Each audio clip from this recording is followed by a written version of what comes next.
So here we are once again, all of us together in this room, trying to follow the footsteps of our Guru Paramahansa Yogananda as he was a young boy Mukunda in the Sherampur heritage of our Param Guru. So we are still in chapter 12, and the whole idea is to transpose ourselves to that experience and learn, live, relive those experiences, those moments that they spent with each other. And in many ways, really, this chapter is a foundation of so many spiritual teachings and so much wisdom all packed into one.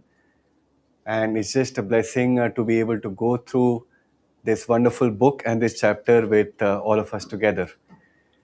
And before we begin, of course, we will invoke the presence of our Guru, both through prayer and chanting.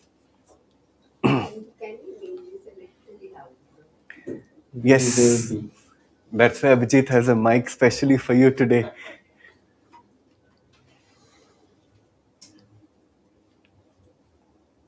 Let's sit straight.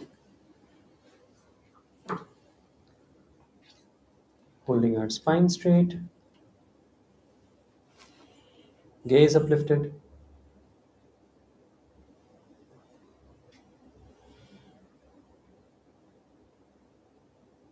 Divine Mother, Divine Mother, Heavenly Father, Heavenly Father, Friend beloved God, Friend beloved God, Great Masters, Great Masters, Jesus Christ, Jesus Christ, Babaji Krishna, Babaji Krishna, Lahiri Mahashay, Lahiri Mahashay, Swami Shri Yukteswar Ji, Swami Shri Yukteswar Ji, Beloved Gurudev, Beloved Gurudev, Paramhansa Yogananda Ji, Paramhansa Yogananda Ji, Saints of all religions, Saints of all religions, humbly bow to you all. humbly we bow to you all. O God, O God, we are just a wave we are just a wave on the bosom of thy cosmic ocean. on the bosom of thy cosmic ocean. We are a bubble. We are a bubble. Make me the sea again. Make me the sea again. Om. Oh.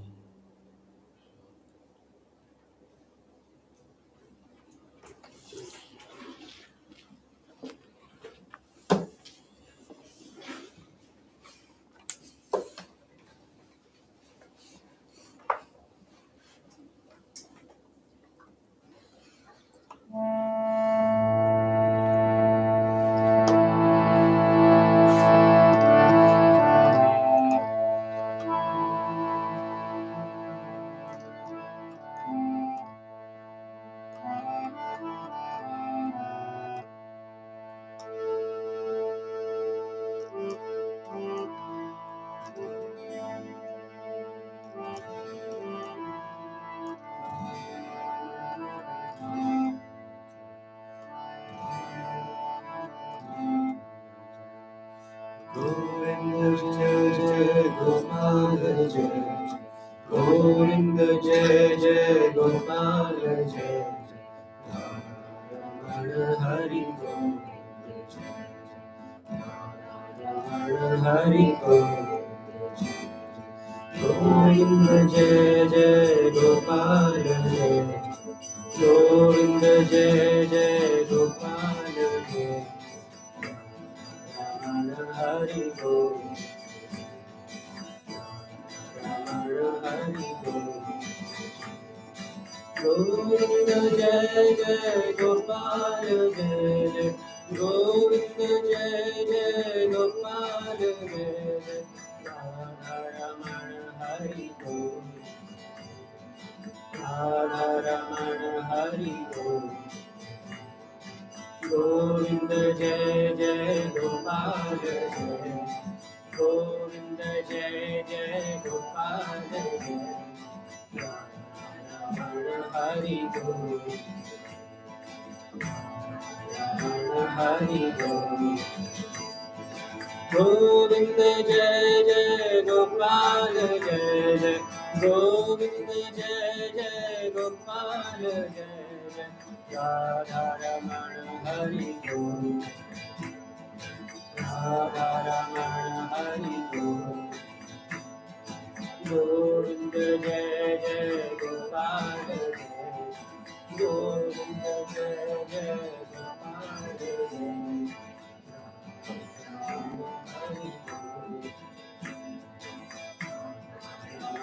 Hari Bol. Govinda Jai Jai Gopal Jai Jai. Govinda Jai Jai Gopal Jai Jai. Radha Ramana Hari Bol. Radha Ramana Hari Bol. Govinda Jai Jai Gopal Jai. Govinda Jai Jai Gopal Jai. Hari Bol. Hari Bol. Govinda Jai Jai Gopal Jai Jai.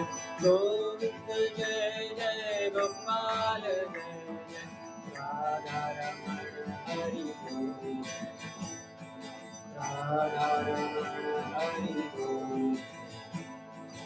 Govinda Jai Jai Gopal Jai. Govinda Jai Jai Gopal Jai. Hari Bol. Hari Bol. Govinda Jai Jai Gopal Jai Jai. Govinda Jai Jai Gopal Jai Jai. Radha Ramana Hari Bol. Radha Ramana Hari Bol. Govinda Jai Jai Gopal Jai. Govinda Jai Jai Gopal Jai. Hari Bol. Hari Bol. Govinda Jai Jai Gopal Jai Jai. Govinda Jai Jai Gopal Jai Jai. Radha Ramana Hari Bol. Radha Ramana Hari Bol. Govinda Jai Jai Gopal Jai Jai. Govinda Jai Jai Gopal Jai Jai. Hari Bol. Hari Bol. Govinda Jai Jai Gopal Jai Jai. Govinda Jai Jai Gopal Jai Jai. Radha Ramana Hari Bol. Radha Ramana Hari Bol. Radha Ramana Hari Bol. Radha Ramana Hari Bol.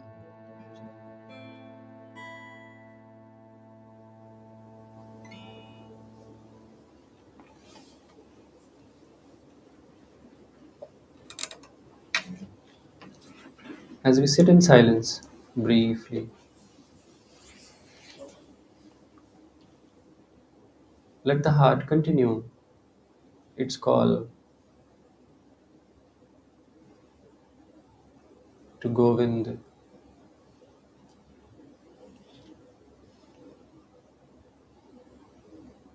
It's not just the cowherd, also the master of all the senses, all the indriyas, Govind.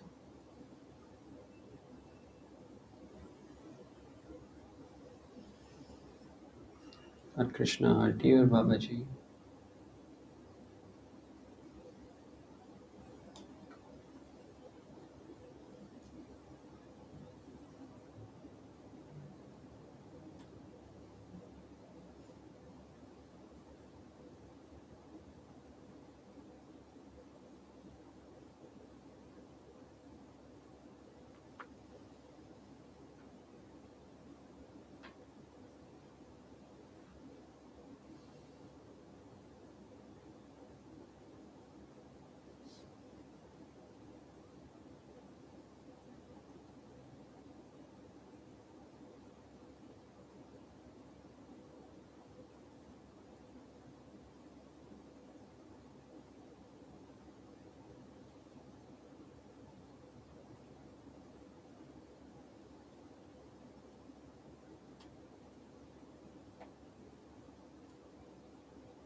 Om Shanti, Shanti, Shanti.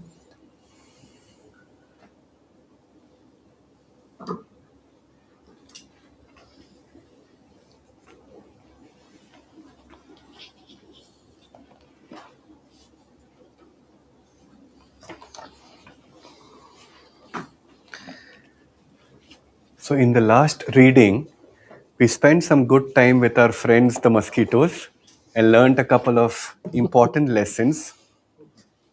One was on getting rid of the mosquito consciousness, and I'm sure by now you know what that means. And also the other lesson, which was on ahimsa, which is more of an inward attitude of the desire to not cause harm to anyone else.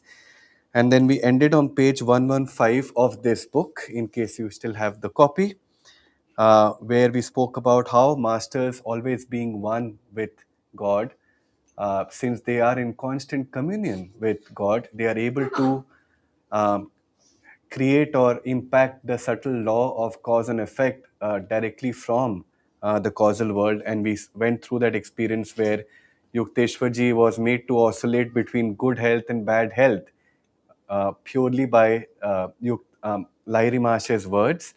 And the lesson for all of us was how powerful our mind can be, that if we can really intensely visualize or think about something, it can come to pass quite immediately.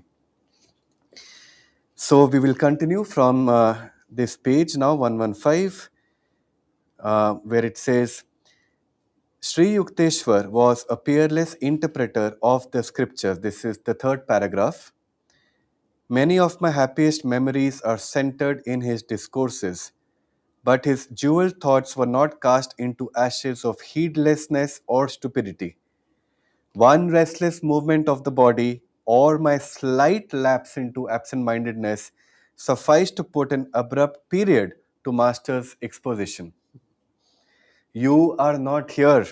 Master interrupted himself one afternoon with this disclosure. As usual, he was keeping track of my attention with a devastating immediacy. Devastating immediacy. And of course, like any sincere student who is trying very hard, Master said, Guruji, my tone was a protest. I have not stirred. My eyelids have also not moved. I can repeat each word you have uttered. Trying to demonstrate how attentive he has been. And this is what Yukteswarji says. Nevertheless, you were not fully with me. Your objection forces me to remark that in your mental background, you were creating three institutions. One was a sylvan retreat on a plain, another on a hilltop, and a third by the ocean. Those vaguely formulated thoughts had indeed been present almost subconsciously. I glanced at him apologetically. What can I do with such a master who penetrates my random musings? And then Yukteswarji goes on to say, You have given me that right. The subtle truths I am expounding cannot be grasped without your complete concentration. Unless necessary, I do not invade the seclusion of others' minds. Man has the natural privilege of roaming secretly among his thoughts. The unbidden Lord does not enter there, neither do I venture intrusion. I often think about many of us steadfastly on this path, and sometimes I have this question, sometimes many of us have this question, how nice it would have been for our Guru to be in his body, and we could spend all our time and days with him, offering him our unconditional love and obedience, and listen to everything that he would tell us to do. But I also think about the fact that a guru has access to everything which is going on in your mind. Maybe some of us are not ready for that kind of discipline, for that kind of learning, where we open ourselves completely in the presence of another saint right in front of us and allow him to penetrate our very thoughts and change us from within. And I also think about humans in general. When I think about how masters are able to use the power of visualization to manifest anything that they want to create, that must obviously require an immense degree of self control in the visualization itself. If that power was given to us, that whatever we thought we will manifest immediately, I don't think any one of us have that degree of self control on what our thoughts are. And somehow, if that power was given to us, we would be oscillating between maybe living our wildest fantasy or even the worst of nightmares, because we don't have that level of clarity, that level of visualization to be able to, given that will to operate that law of cause and effect like the masters do. And one last thing I want to say on this is, God has given man two things. One is free will. So everything that you see that the masters are doing here, they are doing it themselves. They are never able to influence, they are able to inspire you, they are able to make subtle changes in your consciousness, but they can never take a decision on your behalf.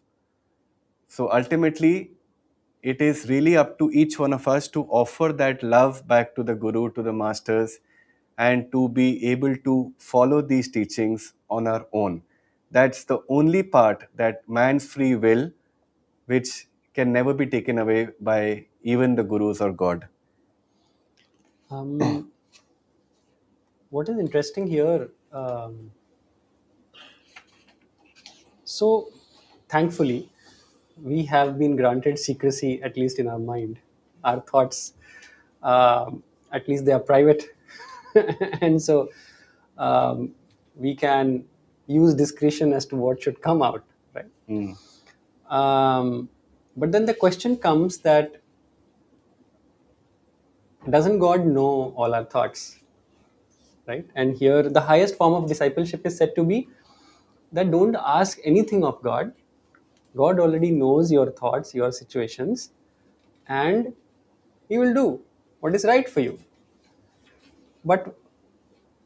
But here it says that even God does not enter your mind. So how does discipleship work then? Right? One word here is the key. The unbidden Lord does not enter there. Unbidden means God, if not invited Invited. consciously, does not enter your mind. And hence, that conscious invitation is very important. This is the essence of discipleship, also. That you consciously invite the presence of Guru, give the Guru that constant, everyday invitation, that freedom to please come explore the tangles of my mind and do what you need to do. This is also the reason why in Mahabharat, when Draupadi was in trouble in the court, God didn't come to help her. God knew, right, what was happening. But the unbidden Lord did not enter. But when she called, that's when he answered immediately. So, this one line contains the entire essence of discipleship, entire essence of what it means to have God realization. Just keep calling, keep inviting, keep that presence. Another word for this is practicing the presence of God or practicing the presence of Guru. And one thought I had when you said that maybe we are not ready for that kind of discipleship with the Guru, where the Guru is in front of us and we are not able to. Well, I have a different take on that. Um, Even when Yogananji was in the body, he was very clear that it's a very impersonal relationship. You have to feel me in your meditation. You have to feel my guidance through your consciousness. So Hmm. I believe that the being disciples of such a great masters, we have a lot more potential. Maybe we are now capable of being on our own even without a guru's physical presence. We've had guru's physical presence, that crutch of the physical presence for a long time.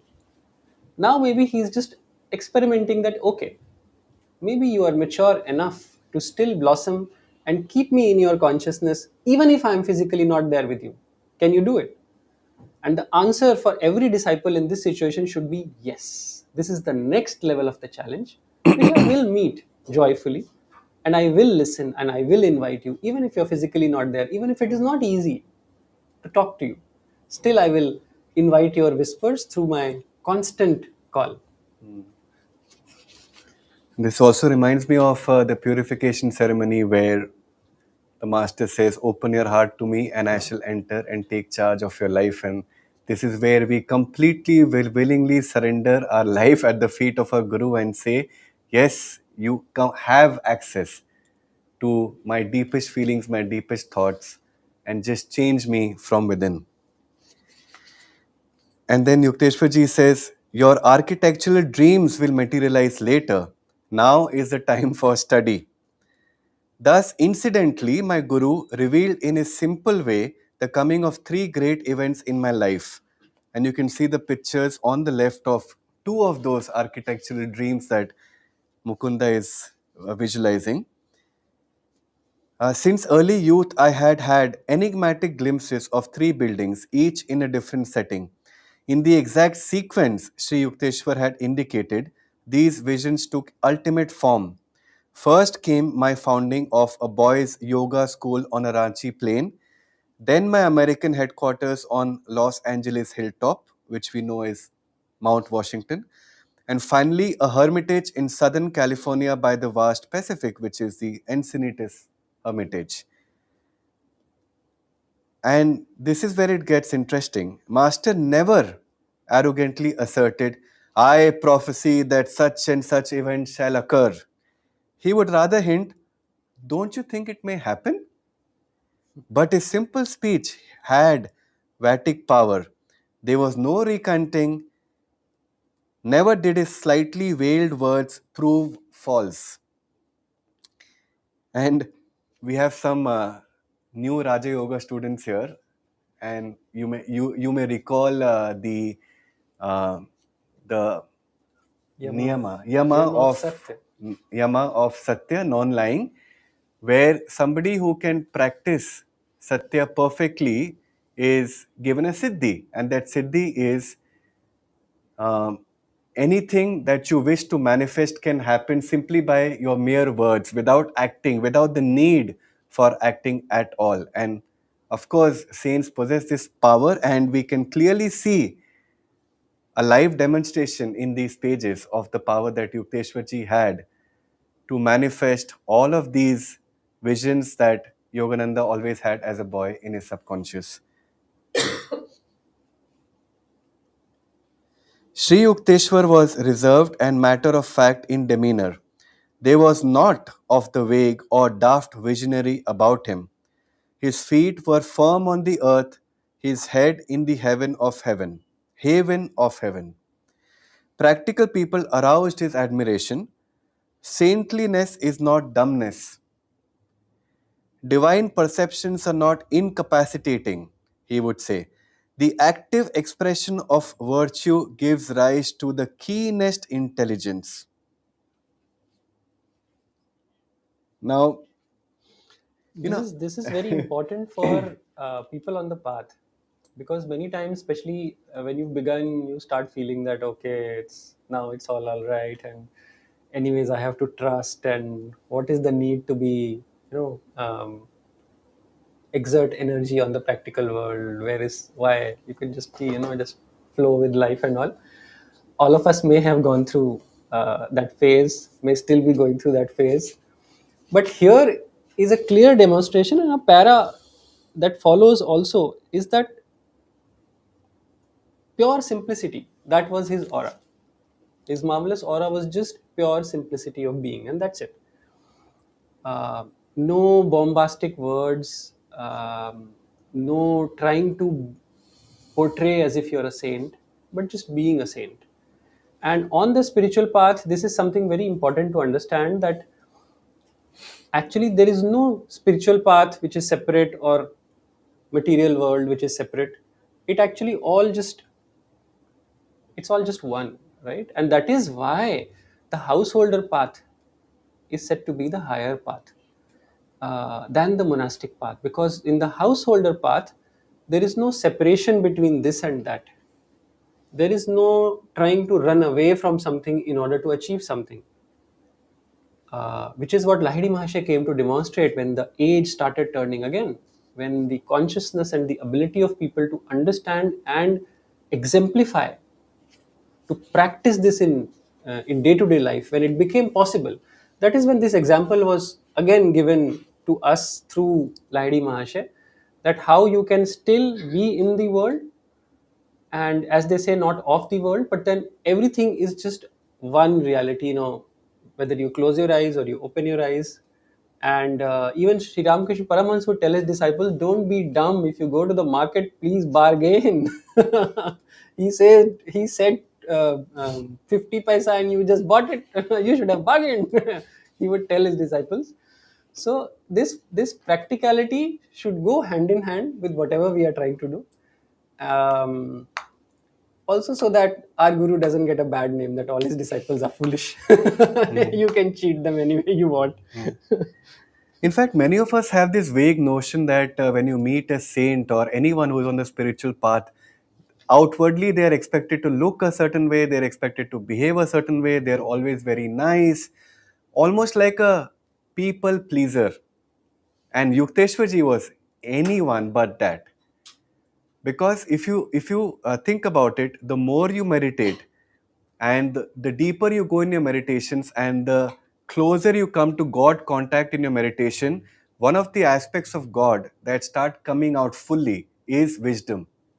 And once you commune with wisdom, once you develop your intuitive ability to see everything very clearly, that gives rise to the keenest intelligence and not the other way around. In fact, saints possess a level of wisdom and intelligence which is obviously much higher than any other mortal being. So if you see a saint letting go of things, being very content with everything, not reacting to situations. It is not coming from a space of, like Yukteswarji said, dumbness. It is coming from a space of absolute highest intelligence where they are practicing discrimination, using their superconscious minds to decide at every given moment what is both the practical way of dealing with things and at the same time remain one with the infinite. And therefore, what Yukteswarji is telling us, whatever you are learning on the spiritual path, please use it in the practical world, because every time you actively express your virtue, it will give rise to keenest intelligence, meaning your inner practice is going to shape your outer life, and then your outward practices of the yamas and niyamas is also going to help you in the inner spiritual work that all of us are doing. And that is also why the highest prophets, as Master said, the highest prophet of India was Krishna. Um, that same Krishna was Ram. The highest prophets have not been people who've lived in the jungles. They've been people who've lived in the world and effortlessly shown how how to live, simply how to live. In Master's life, I fully discovered the cleavage between spiritual realism and the obscure mysticism that spuriously passes as a counterpart. My guru was reluctant to discuss the superphysical realms. His only marvelous aura, in quotes, was one of perfect simplicity. In conversation, he avoided startling references. In action, he was freely expressive. Others talked of miracles but could manifest nothing. Sri Yukteswar, on the other hand, seldom mentioned the subtle laws but secretly operated them at will.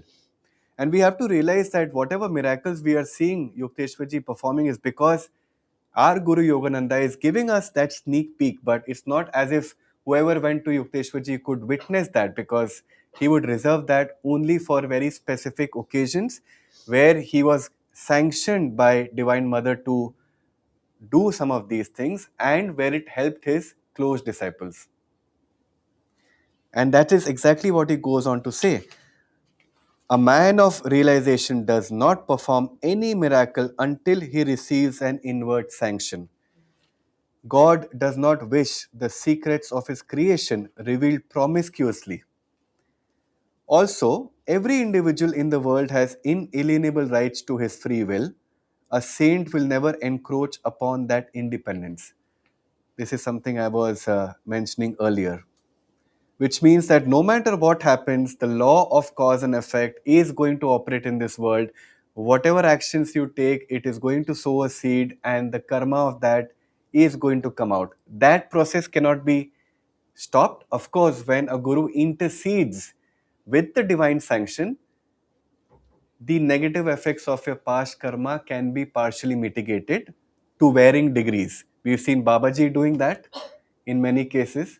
That wonderful story of how a group of disciples were sitting with Babaji, and Babaji suddenly picked up a log of fire and put it on the disciples' shoulders, and everybody was aghast.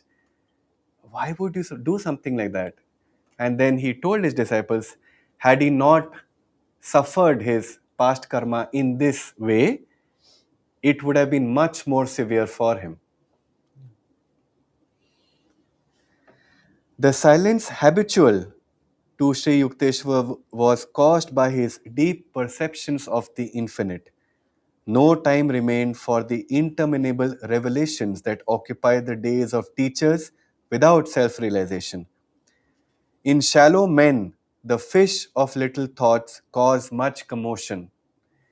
In oceanic minds, the whales of inspiration make hardly a ruffle. And this one sentence has stayed with me over the last 10 years since I first read the book. Because if you think about, let's say you pick up a small stone and there is a cup of water, a small cup of water, and you put that piece of stone in that cup of water, the water is going to come out. Probably the glass or the cup may break itself. There will be a lot of commotion.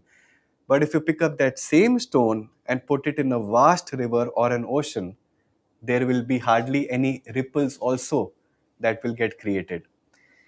I must say I have not been able to fully imbibe these teachings, but whenever we are faced, or whenever I am faced with an extremely difficult circumstance, when something is really bothering me from inside, when something may have said something to me, and we keep playing that like a tape record over and over again, I try to remind myself that obviously the problem is not with the other person. It is that my own consciousness in that moment is so finite, it is so contracted that there is naturally so much of commotion which is going on. But only if I could, through repeated practice of meditation and kriya yoga, expand my consciousness so much, जैसे हाथी चलता है चींटी से कोई फर्क नहीं पड़ता है, right? That is exactly what we need to do with our consciousness. And this one line also contains the secret to deep meditation. In shallow men, the fish of little thoughts cause much commotion. There is a poem by Yoganandaji where he describes the process of how a seeker starts meditating and then finally learns how to meditate deeply. When you sit for meditation, the first taper of concentration, that light that you see, you suddenly become excited. Oh, I'm seeing something, and then you run after it, and then it goes away. Then you sit again, then you cry, then you run again, then and then at the end he says, I will not move, I will not cry, but I will only call out with my deep inner feelings. And then slowly that experience unfolds. This is something which is for every seeker, that even when we are meditating, not just outside dealing with the world, even in meditation, as soon as you start going meditating, don't get very anxious with whatever is coming. Don't get overexcited either by something positive or something negative. Just even mindedness, even in meditation, is what then slowly unfolds what needs to unfold. Because of my guru's unspectacular guise, only a few of his contemporaries recognized him as a superman. The popular adage, he is a fool that cannot conceal his wisdom, could never be applied to Sri Yukteswar because he could effortlessly conceal his wisdom. Though born a mortal like all others, Master had achieved identity with the ruler of time and space. In his life, I perceived a godlike unity. He had not found any insuperable obstacle to mergence of human with divine. No such barrier exists, I came to understand, save in man's spiritual unadventurousness.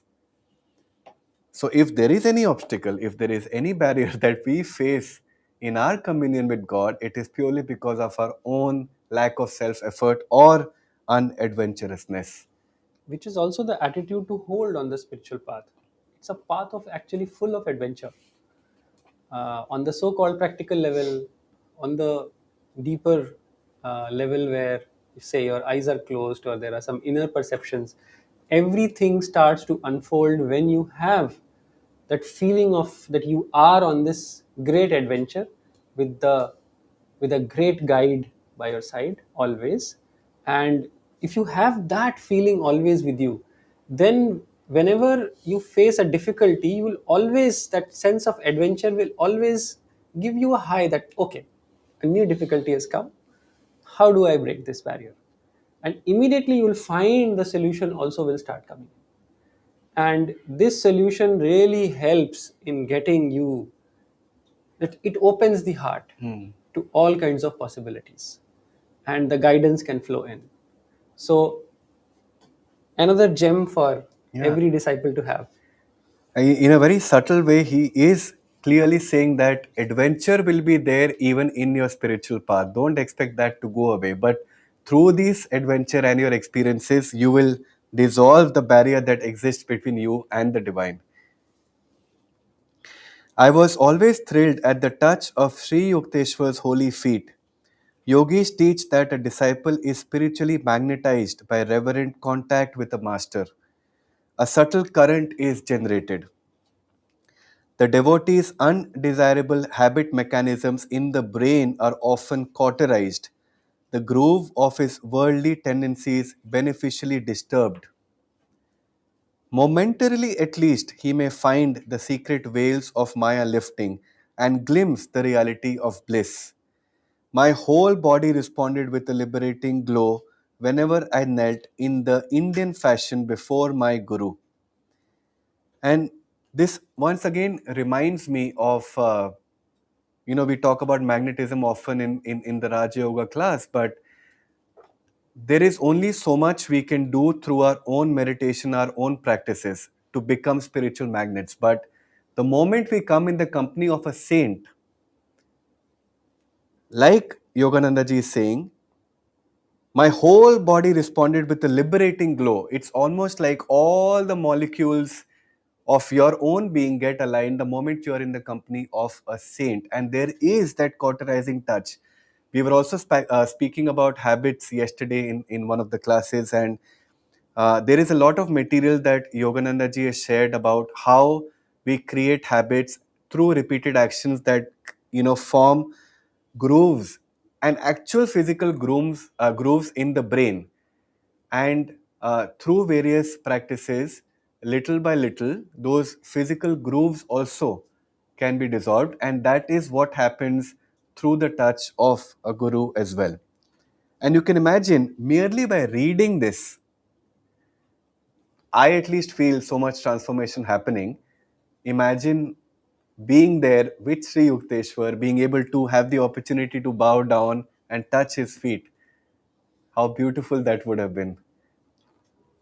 And so again here the key is, of course, whenever you are in a master's presence, it magnetizes you.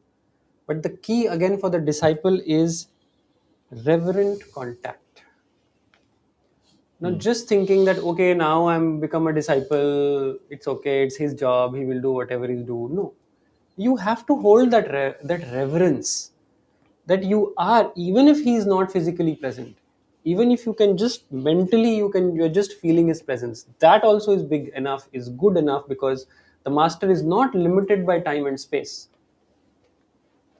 The body that he was holding, that physical body, is just as much a reality as he is without a body. For Babaji, a body or not a body, it doesn't matter, as he says later on in the book. But for our sake, he's keeping the body, and that is true for every master. They come in the body just for our sake, not because they need that vehicle to operate. No, they don't need that vehicle to operate. That the need for a physical vehicle has ceased for them. I don't know, many incarnations back. So we need to have that reverence. And this also reminds that story where Christ was going in the market and so many people were touching him, but that one lady who just touched the hem of his robe and was cured. Power flew through Christ immediately. And he said, "Someone touched me." And his disciples said, "What are you saying? You are in a throng. We are trying to protect you.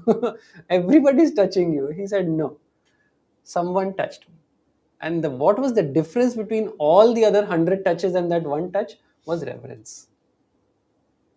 And this reverence is, again, a gem for each disciple to have, that every time, it's not just that when you are in front of a photo you have that reverence, just carry it with you always. It just keeps the heart open, keeps the presence alive, keeps that magnetism happening. I'll move on to the last paragraph of this page 118, where Yoganandaji says, "If I entered the hermitage in a worried or indifferent frame of mind, my attitude imperceptibly changed. A healing calm descended at mere sight of my Guru. Every day with him was a new experience in joy, peace, and wisdom. Three aspects of God, all in one. Never did I find him deluded or intoxicated with greed or emotion or anger or any human attachment." And this is, I don't know whether it was our master who said this or maybe Swami Kriyananda, but one moment in the company of a saint is It's Indian scriptures. Indian They say that scriptures a moment in the company of a saint is a raft which can take you through over the delusion. ocean of delusion. Delusion. The darkness of Maya is silently approaching. Let us hide homeward within.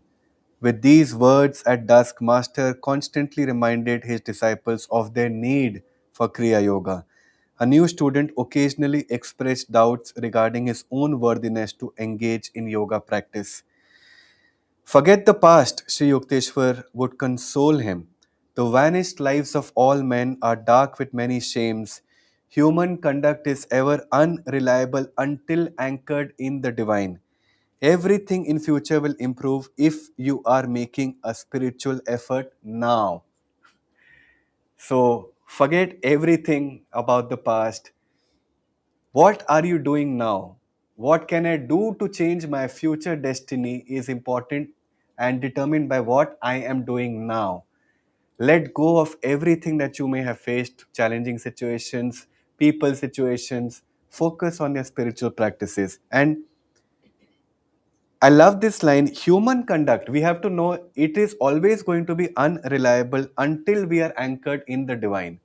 And this reminds me of how often do we typically live our life, right? We are making our life either very spouse centric, and I'm using some inspiration from another book by Stephen Covey, Seven Habits of Highly Effective People. Our life is either spouse centric or career centric or family centric, or our identification is by all of these things, and all of these situations are constantly going to demand our energy. So imagine every single day we're going to be pulled and torn apart in different directions, because we're not anchored. हम यहाँ भी हैं, हम वहाँ भी हैं. We're not able to prioritize, we're not able to decide. Of course all of these things are important, but there needs to be one center anchor. And in that book, he speaks about principle based living. But what is really important for us as disciples is that once we are anchored in the divine, we know that our Kriya Yoga, our relationship with the Guru is the only truth that matters. Our experience of the eight aspects of God is all that matters. And in living that truth, if we are faced with delusions of all these kinds, which includes our spouse, our family, our career, which are important, but they need to be dealt in a frame of reference that actually comes from the divine truth first. That's very important. So hold on to that. Hold on to the guru disciple relationship for your dear life. and then everything else will make sense. I know many of us in this room are selflessly serving their guru, and somewhere our master said that if a lower, sorry, it's one of the scriptures that says, if a lower duty conflicts with a higher duty, it no longer is a duty. You can meditate on these words on your own. So many times when it's evening, the dusk is approaching, these lines come to my mind: the darkness of my eyes silently Hmm. approaching, let us hie homeward within. And it just gives you that strong impulse that, okay, let me do my meditation.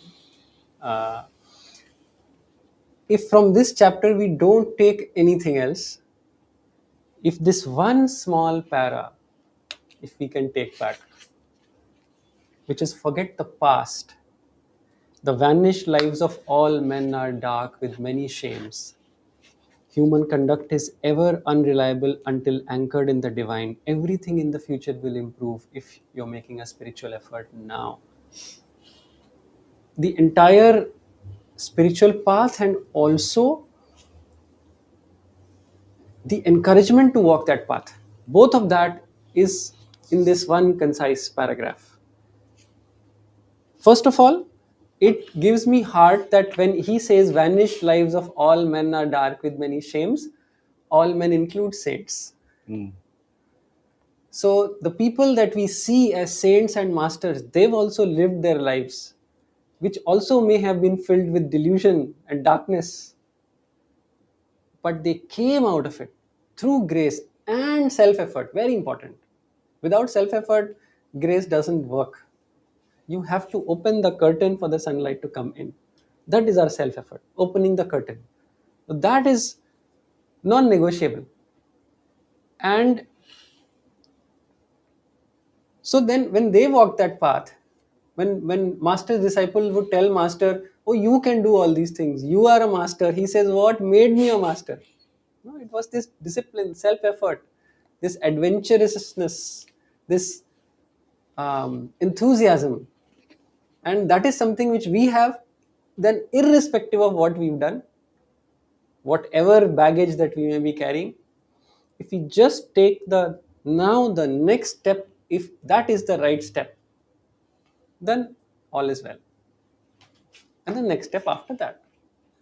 And in one of those Disney movies, Frozen, Elsa or Anna, one of those younger princess, also when she is in darkness and despair, that is a song she also sings.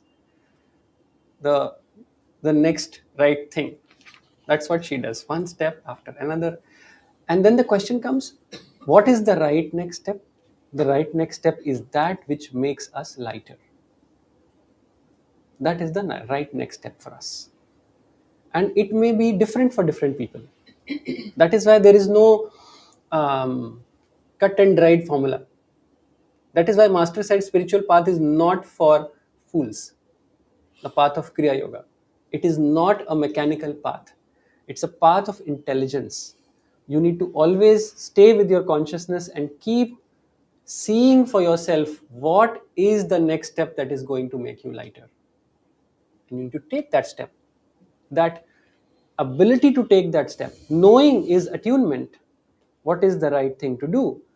Taking that next step is the courage. And Swamiji lists courage as the first principle in his principles of discipleship. The courage first to see within, the courage to know what to do, and the courage to actually do it. So, if you just forget everything else, just take this one para, and that's it. Nothing else is needed. Shri Yukteswar's job with us is done. Yeah. And Master also said, when people ask, what is my highest duty? What is my right duty? And I think Master said that the one that you are in right now is your right duty. Start from there. Make a spiritual effort now. Forget everything else. Masters always had young chelas in his hermitage. Their spiritual and intellectual education was his lifelong interest. Even shortly before he passed on, he accepted for training two 6-year-old boys and one youth of 16. just before he passed on. And we know what Yukteswarji passed on to, which we'll talk about later. He directed their minds and lives with that careful discipline in which the word disciple is etymologically rooted. The ashram residents loved and revered their guru. A slight clap of his hands sufficed to bring them eagerly to his side. When his mood was silent and withdrawn, no one ventured to speak. And when his laugh rang jovially, children looked upon him as their own.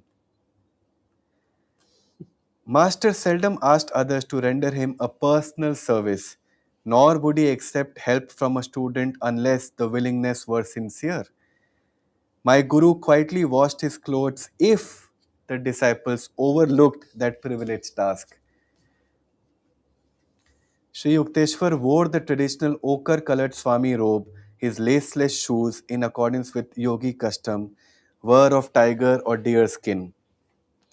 Once again, very sharp contrast to many of the gurus and saints we do today. There's always an entourage of people, obviously, always ready to serve the guru at the slightest hint that something is necessary. But there is a reason why Yukteswarji modeled his life very differently from the other saints. And it's mostly to do with his mission of training Yogananda and preparing him for the West, obviously, but also for each one of us to tune into uh, when we make spiritual progress, what does it do to our own ego? What does it really mean in terms of how our life should look like? How independent can we be in all the situations without having to depend on anyone or anything outside of us? That's the most important aspect that he is trying to demonstrate here. Master spoke fluent English, French, Hindi, and Bengali. His Sanskrit was fair. So many languages, as he said, saintliness is not dumbness. And of course, being from Serampur, uh, he happened to be from the time which it was strongly under English and Danish influence as well, the early 19th, sorry, 20th century. Master was cautious of his body while withholding solicitous Solicitous. attachment. Solicitous. The infinite, he pointed out, properly manifests through physical and mental soundness. Okay, pay attention. The infinite properly manifests through physical and mental soundness. He discountenanced any extremes. A disciple once started a long fast. My guru only laughed. Why not throw the dog a bone? The dog here is the body. So no need to starve the body like this. Yes.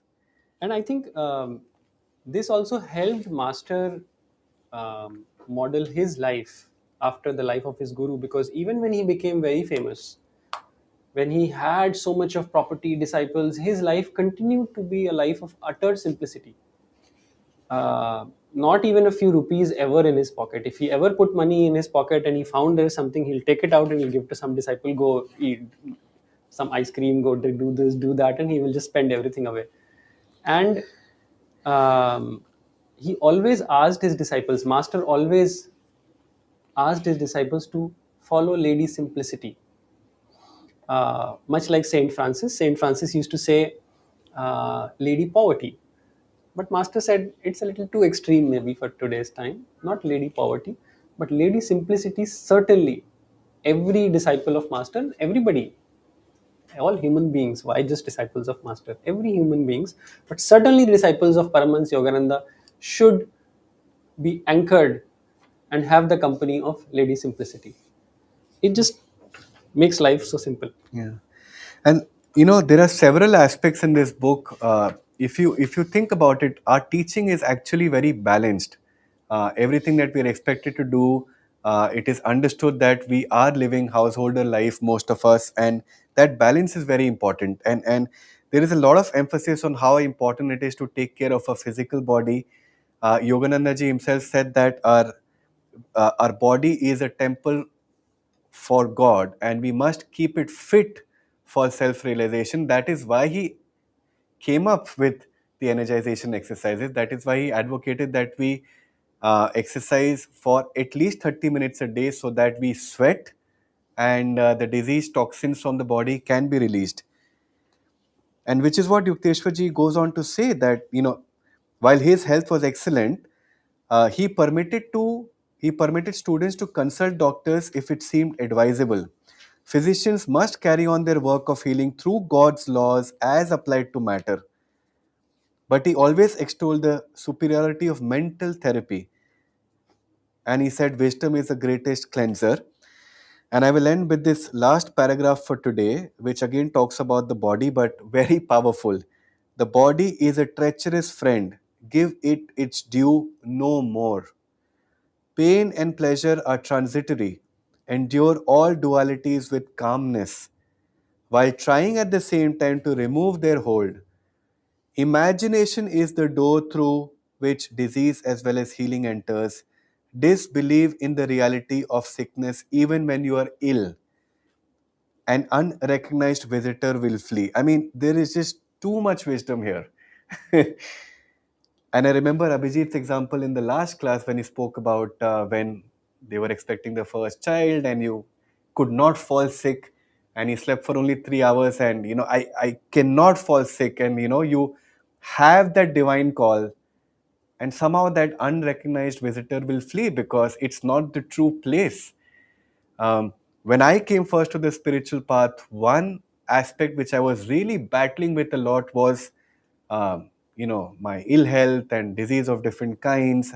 And I wasn't looking for the spiritual path. But one fine day after several years, I realized that most of what I was suffering from had kind of vanished away. And of course, tuning into this paragraph of Yukteswarji over the years has always helped me.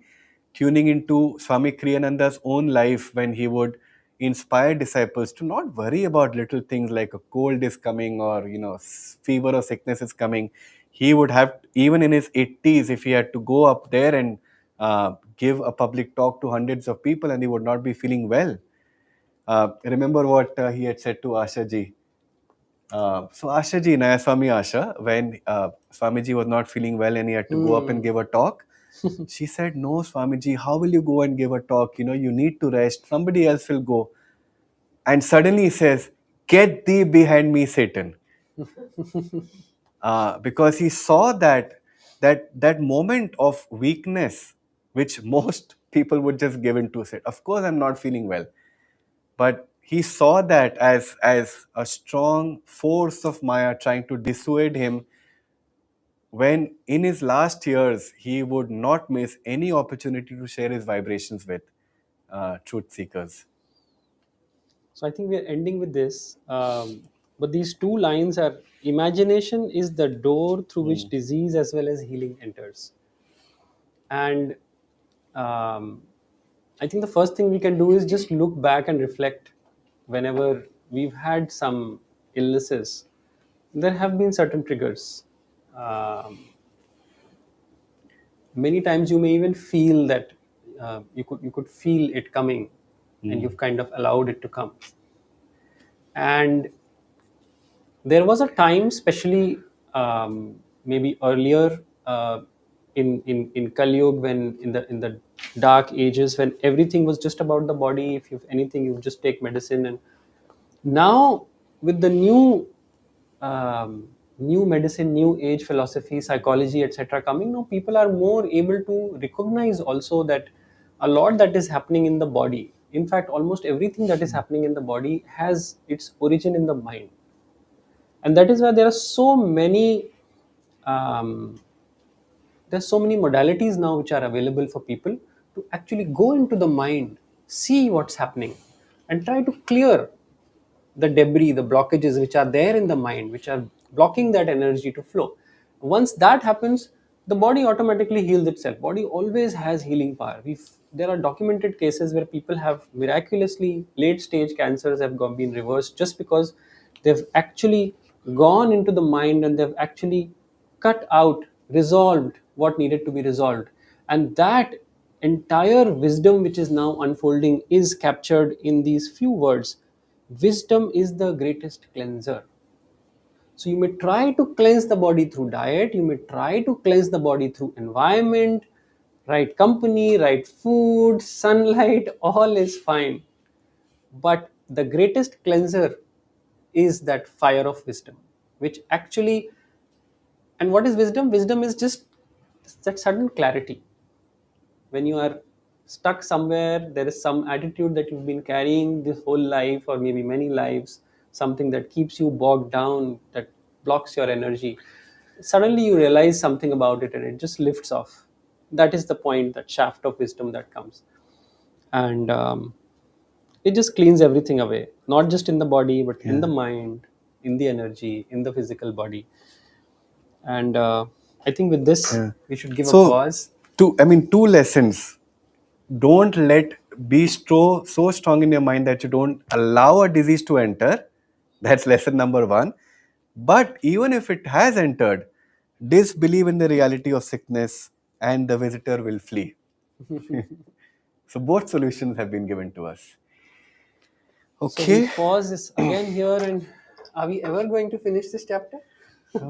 I don't mind not finishing Yes. it. So So next time again we'll continue with the same chapter, and we just can't go through this chapter fast because it's just not So possible. much of wisdom there, Yeah. so much of learning. yeah, So what we'll do now is let's do a quick arti. yeah, we'll do an arti, and then if you feel inspired, you could come to either Abhijit or me for just a Touch of touch of light. light. Yeah.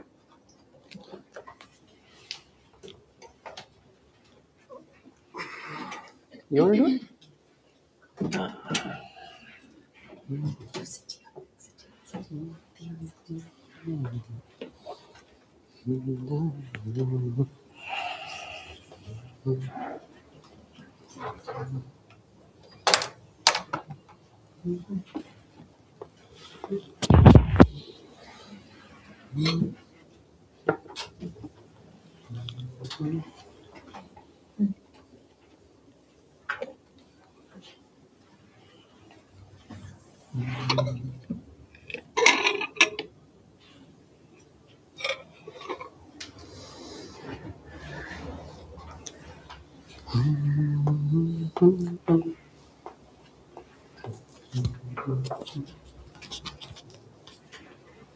Thank you.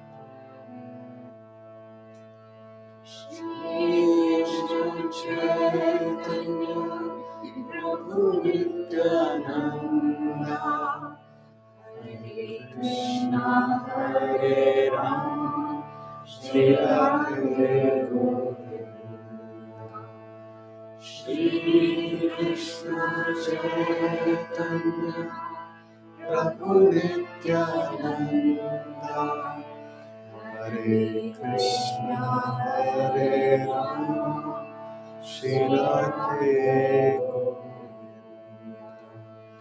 Shri Krishna Chaitanya, Prabhu Nityananda, Hare Krishna, Hare Rama, Shri Radhe Shri Krishna Chaitanya, Prabhu Nityananda,